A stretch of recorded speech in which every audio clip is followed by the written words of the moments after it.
your hands up จากเด็กขนอมขึ้นมาโชว์มีของดีก็ให้มึงดูฟรี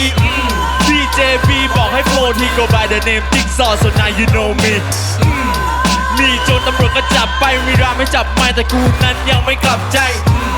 แรปไปเหอะถ้ามันไม่หนักใครให้โลกเขาได้รู้ว่านี่แหละคือฮิปฮอปไทยซับโอ้ยเบื่อเว้ยพีดีผมแม่งให้ทำแต่เพลงดุจังมึงว่าปะดีเจพี่ขอบีทหวานๆหน่อยผมมอบเพลงนี้ให้กับทุกคนในสตูนี้นะครับ Ladies and gentlemen welcome to Jigsaw World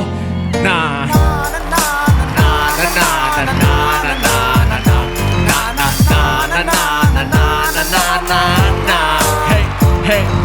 คุณช่างงามอย่างไรช่างออร่าอะไรเบอร์นั้นเหมือนดังดาวที่อยู่เต็มฟ้าอยู่เป็นล้านดวง Welcome to Jigsaw World ทุกจะเล่นยุคอามาไทยผู้ควรที่จะเป็น Jigsaw Girl ก็อยู่ในสวนแบบสาวไทยแบบคลาสสิกสะดุดสายตา Hard Attack ทำเป็นแพนิคออโตเมติกไม่ชวนลวงหลอกเหมือนกับ Magic Trick อย่าไปฟังเพื่อนที่เมามอยเอาแต่กาสิบจะจีบคุณทั้งทีต้องเรียบเรียงสกิลคุณรู้ว่าผมนั้นมีไอแคนที่มากกว่าไอคือคุณรู้ว่าใครคิว Can you feel me ครั้งหนึ่งใช้ชีวิตอยู่บนเวทีอยู่ในโชว์มิเก็บทุกความทรงจำ Let's take a selfie ลงท้ายด้วย82อันนั้นก็เบอร์พี่ก็มีดอกไม้ที่ให้เธอไปให้มันโดยใจเธอเก็บมันไว้อย่าไปโยนทิ้งได้ไหมโอ้ฉันรักมันไว้ girl You say no ได้ไหมเธอเฮ้อยากให้รู้ว่ารักเธอคำสั่งที่มาจากใจบอกไปว่ารักเธอสื่อไปมันไม่คูลเลยต้องเปลี่ยนเป็น Really hard in the sky บอกไปว่ารักเธอCan you be my girl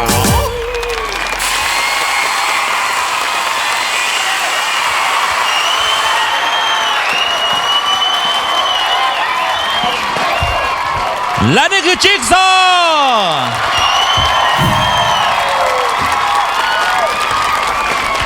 ว้าวฟุ้งฟริ้งเหลือเกินโชว์นี้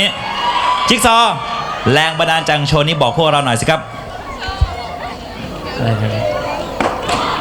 ก็พอดีจริงๆแรงบันดาลใจนี้ผมอยากขอบคุณทุกๆคนนะครับเพราะว่าผมพูดจริงๆผมเป็นผู้ป่วยโรคแพนิคกับซึมเศร้าภาวะซึมเศร้าผมอยากทำเพลงนี้เพื่อขอบคุณด้วยการให้ครับเพราะว่าโลกนี้ที่ผมมีกำลังใจทุกวันนี้ที่ผมมายืนอยู่ตรงนี้เพราะว่าผมได้ความรักจากครอบครัวจากแฟนจากเพื่อนๆทุกคนนะผมค่อนข้างขอบคุณมากงั้นใช้โอกาสตรงนี้บอกอะไรกับแฟนๆพวกคุณอีกครั้งสิครับก็ผมไม่มีอะไรจะบอกมากนอกจากขอบคุณมากๆครับขอบคุณจริงๆครับและนี่คือจิ๊กซอว์